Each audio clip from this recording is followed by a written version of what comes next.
ഈ വർഷത്തെ SCO സമ്മിറ്റിന് ആതിഥേയത്വം അരുളുകയാണ് കസാക്കിസ്ഥാൻ എന്ന central Asian country. Shanghai corporation ഓർഗനൈസേഷന്റെ സമ്മിറ്റിനായി വേൾഡ് ലീഡേഴ്സ് എല്ലാം കസാക്കിസ്ഥാന്റെ തലസ്ഥാനമായ അസ്താനയിൽ ഒരുമിച്ച് കൂടിയിരിക്കുകയാണ്. India, China, Russia, Pakistan, Iran എന്നിങ്ങനെ വൈവിധ്യങ്ങളേറെയുള്ള വിവിധ രാജ്യങ്ങൾ പങ്കെടുക്കുന്ന ഈ സമ്മിറ്റിനിടെ പാകിസ്ഥാൻ റഷ്യയുടെ മുന്നിലേക്ക് വെച്ച ഒരു ഓഫറാണ് ഇന്ന് ലോകമെമ്പാടുമുള്ള മീഡിയാസ് ചർച്ച ചെയ്യുന്നത്. റഷ്യൻ മീഡിയ റിപ്പോർട്ടുകൾ ഇവിടെ നോക്കിയാൽ നമുക്ക് കാണാം, റഷ്യയെ സംബന്ധിച്ചിടത്തോളം അത്ര സുഖകരമല്ലാത്ത ഒരു മീറ്റിംഗ് ആയിരുന്നു ഇത്. പാകിസ്ഥാൻ മുന്നോട്ട് വെച്ച ആ പ്രസ്താവനയുടെ ആഘാതത്തിലാണ് ഇവരിപ്പോഴും. കാരണം ഇവനൊക്കെ ഈ 2024 തന്നെയാണോ ജീവിക്കുന്നതെന്ന് റഷ്യൻസ് വരെ ചിന്തിച്ചു പോയിട്ടുണ്ടാവും. നമുക്ക് കാണാം ഇവിടെ റഷ്യൻ മീഡിയാസ് ഇതിനെ ഏതു വിധത്തിലാണ് വിലയിരുത്തുന്നതെന്ന്. സ്പുട്നിക് എന്ന റഷ്യൻ മീഡിയയുടെ ഒരു ട്വീറ്റാണിത്. സ്പുട്നിക്കിനെ പറ്റി പറയുകയാണെങ്കിൽ ഖത്തറിന്റെ അൽ ജസീറയും ചൈനയുടെ ഗ്ലോബൽ ടൈംസും ഒക്കെ പോലെ റഷ്യയുടെ സ്വന്തം ഗവൺമെന്റ് സ്പോൺസർ ചെയ്യുന്ന ഒരു സർക്കാർ ന്യൂസ് ഔട്ട്ലെറ്റ് ആണിത്. നമുക്ക് കാണാം റഷ്യൻ പ്രസിഡന്റ് വ്ളാദിമിർ പുടിനും പാക് PM ഷെഹബാസ് ഷെരീഫും തമ്മിലുള്ള കൂടിക്കാഴ്ച. ഷെഹബാസ് ഷെരീഫിന്റെ കസേരയിൽ കൂടുതൽ കംഫർട്ടിനായി കുറച്ച് മോഡിഫിക്കേഷൻ ഒക്കെ ചെയ്തു വെച്ചിരിക്കുന്നു. അടുത്ത് വ്ളാഡിമിർ പുടിന് ഒരു സാധാരണ കസേരയും നൽകിയിരിക്കുന്നു. ഇത് വളരെ ഓക്വേർഡായ ഒരു പ്രവൃത്തിയാണ്. രണ്ട് രാജ്യങ്ങളുടെ നേതാക്കൾ തമ്മിൽ നടക്കുന്ന കൂടിക്കാഴ്ചയിൽ ഒരാൾക്ക് അല്പം എക്സ്ട്രാ കംഫർട്ടോടുകൂടി മോഡിഫൈ ചെയ്ത ഇരിപ്പിടം നൽകുന്നത് ഷെഹബാസ് ഷെരീഫിന് ബാക്ക് ബോണിന് ക്ഷതമോ ബെഡ്സോറോ പോലുള്ള കാര്യമായ ആരോഗ്യ പ്രശ്നങ്ങളൊന്നും ഇല്ലാത്ത സ്ഥിതിക്ക് എന്തിനാണ് ഇങ്ങനെ ഒരു എക്സ്ട്രാ കംഫർട്ടോടുകൂടിയ ചെയർ എന്ന ചോദ്യം ഇവിടെ ഉയരുകയാണ്. റഷ്യൻ മീഡിയ ഇതിൽ ശരിക്കും അസ്വസ്ഥരാണ്. അടുത്തതായി നമുക്ക് കാണാം, ഇരു നേതാക്കളും തമ്മിൽ കണ്ടുമുട്ടിയപ്പോൾ വ്ളാദിമിർ പുടിൻ ഹസ്തദാനത്തിനായി കൈനീട്ടുവാനായി ഒരുങ്ങിയപ്പോൾ ഷെഹബാസ് ഷെരീഫ് അപ്പുറത്ത് നിൽക്കുന്ന റഷ്യൻ വിദേശകാര്യമന്ത്രിക്ക് കൈകൊടുക്കുവാനായി പോകുന്നത്. കുഴപ്പമില്ല, ആദ്യം വിദേശകാര്യമന്ത്രിക്ക് കൈകൊടുക്ക്, ഞാനിവിടെ വെയിറ്റ് ചെയ്യാമെന്നും പറഞ്ഞ് പുടിൻ ഒരു ചെറു പുഞ്ചിരിയോടെ അവിടെ നിൽക്കുകയാണ്. ഇതും റഷ്യൻ മീഡിയയ്ക്ക് അത്രയ്ക്ക് അങ്ങോട്ട് ദഹിച്ചിട്ടില്ല. അതുകൊണ്ടാവും പിന്നീട് ഇവർ മീറ്റിംഗിലുടനീളം ഷെഹബാസ് ഷെരീഫിനേക്കാൾ ഏറെ ആ കസേരയെ ഫോക്കസ് ചെയ്തിരിക്കുന്നത്.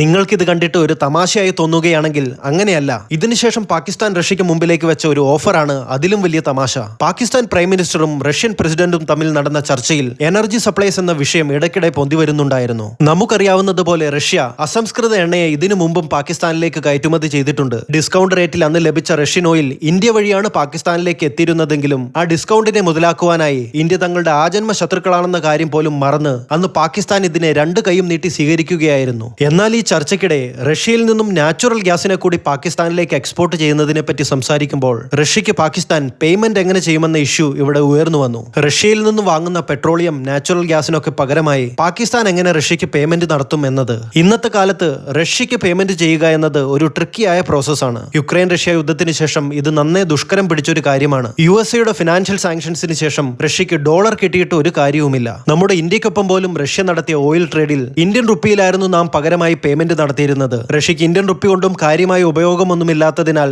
റഷ്യ ആ പണത്തെ പിന്നീട് ഇന്ത്യൻ ഇക്കണോമിയിൽ തന്നെ ഇൻവെസ്റ്റ് ചെയ്യുകയാണ് ഉണ്ടായത്. അതുകൊണ്ട് തന്നെ ഇവിടെ തകർച്ചയിൽ നിന്നും തകർച്ചയിലേക്ക് നീങ്ങിക്കൊണ്ടിരിക്കുന്ന പാകിസ്ഥാന് റുപ്പി കിട്ടിയിട്ട് റഷ്യക്ക് ഒരു കാര്യവുമില്ല. റഷ്യയൊട്ട് പാകിസ്ഥാന് റുപ്പിയെ ഒരിക്കലും അക്സെപ്റ്റ് ചെയ്യുവാനും പോകുന്നില്ല. ആയതിനാൽ ഇവിടെ പാകിസ്ഥാന് മുന്നിലുള്ള ഒരേ ഒരു വഴി എന്തെന്നാൽ ഓൾ വെതർ ഫ്രണ്ടായ ചൈനയെ കൂട്ടുപിടിക്കുക.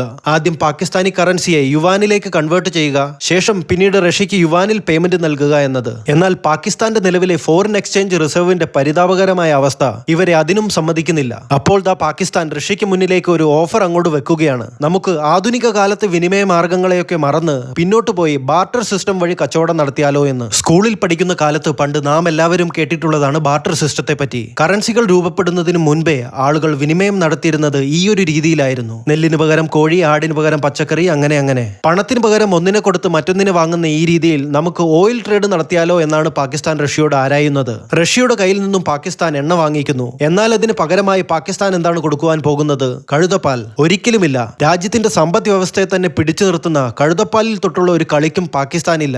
റഷ്യക്ക് പാകിസ്ഥാൻ പകരമായി എന്താണ് കൊടുക്കുക എന്നത് ഇപ്പോഴും ഒരു ചോദ്യചിഹ്നമായി തന്നെ അവശേഷിക്കുകയാണ്. പുടിന്റെ മുഖം കണ്ടിട്ട് പാകിസ്ഥാന്റെ ഈ ഓഫറിനെ തീർത്തും അങ്ങോട്ട് പിടിച്ച മട്ടില്ല. പാകിസ്ഥാനുമായി ഇത്തരത്തിലൊരു ബാർട്ടർ സിസ്റ്റത്തിൽ ഏർപ്പെടുവാനുള്ള മഹാമനസ്കതയൊന്നും വ്ളാഡിമിർ പുടിനില്ല. അതിനർത്ഥം റഷ്യ ഇതുവരെ ആരുമായി ബാർട്ടർ സിസ്റ്റത്തിൽ ഏർപ്പെട്ടിട്ടില്ല എന്നതല്ല. ചരിത്രത്തിൽ അല്പം പിന്നോട്ട് പോയി നോക്കിയാൽ 1970കളിൽ നമ്മുടെ ഭാരതത്തിന്റെ അവസ്ഥ അങ്ങേയറ്റം പരിതാപകരമായിരുന്ന സമയത്ത് അരിക്കും ഗോതമ്പിനുമൊക്കെ പകരമായി അന്നത്തെ USSR ആയുധങ്ങൾ നൽകി നമ്മെ സഹായിച്ചിരുന്നു. ഇതൊക്കെ കൊണ്ട് തന്നെയാണ് ഇന്ന് പല ഇന്ത്യക്കാരുടെയും മനസ്സിൽ റഷ്യയ്ക്ക് ഒരു പ്രത്യേക സ്ഥാനമുള്ളത്. എന്നാൽ ഇന്ന് കാലം മാറിയിരിക്കുന്നു. USSR മാറി റഷ്യയായി.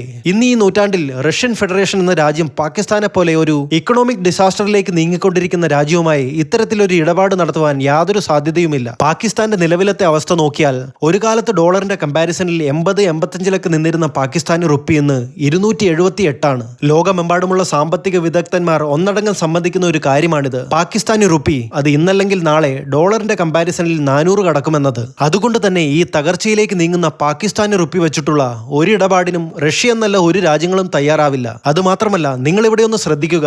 റഷ്യ പാകിസ്ഥാൻ തമ്മിൽ നടക്കുന്ന ട്രേഡ് അത് വെറും 1 മില്യനും താഴെയാണ്. വെറും $1 മില്യൺ താഴെയുള്ള ട്രേഡിന് വരെ ബാർട്ടർ സിസ്റ്റം ഏർപ്പെടുത്തണമെന്ന് പറയുന്ന പാകിസ്ഥാന്റെ അവസ്ഥ എത്ര പരിതാപകരമാണെന്ന് നമുക്ക് ചിന്തിക്കാവുന്നതേ ഉള്ളൂ. എന്നാൽ പാകിസ്ഥാന്റെ ഇപ്പോഴത്തെ ഫോറക്സ് റിസർവിനെ പരിശോധിച്ചാൽ അത് 9.9 മില്യണോളം ഉണ്ടല്ലോ. അതിൽ നിന്നും 1 മില്യൺ അങ്ങോട്ട് എടുത്ത് ട്രേഡ് ചെയ്താൽ പോരെ എന്ന് ചിന്തിക്കുന്നവർക്കായി ഈ മാസം അവസാനത്തോടുകൂടി, അതായത് ജൂലൈ അവസാനത്തോടുകൂടി പാകിസ്ഥാൻ പലപ്പോഴായി പലയിടങ്ങളിൽ നിന്നായി എടുത്ത എക്സ്റ്റേണൽ ഡെപ്റ്റ് ഏകദേശം 2.4 ബില്യണോളം വരുന്ന തുക തിരിച്ചടക്കേണ്ടിയിരിക്കുന്നു. അതും പോയി കഴിഞ്ഞാൽ ബാക്കിയുള്ള 7 ബില്യണോളം വരുന്ന ഫോറക്സ് റിസർവ് എന്നത് ഒരു രാജ്യത്തിന്റെ ഏറ്റവും എക്സ്ട്രീം അൺകംഫർട്ടബിൾ ആയിട്ടുള്ള ഒരു സിറ്റുവേഷൻ ആണ്. ഒരു താരതമ്യത്തിനായി പറയുകയാണെങ്കിൽ അയൽ രാജ്യമായ നമ്മുടെ ഭാരതത്തിന്റെ നിലവിലെ ഫോറക്സ് റിസർവ് എന്നത് ഏകദേശം $648 ബില്യൺ ആണ്.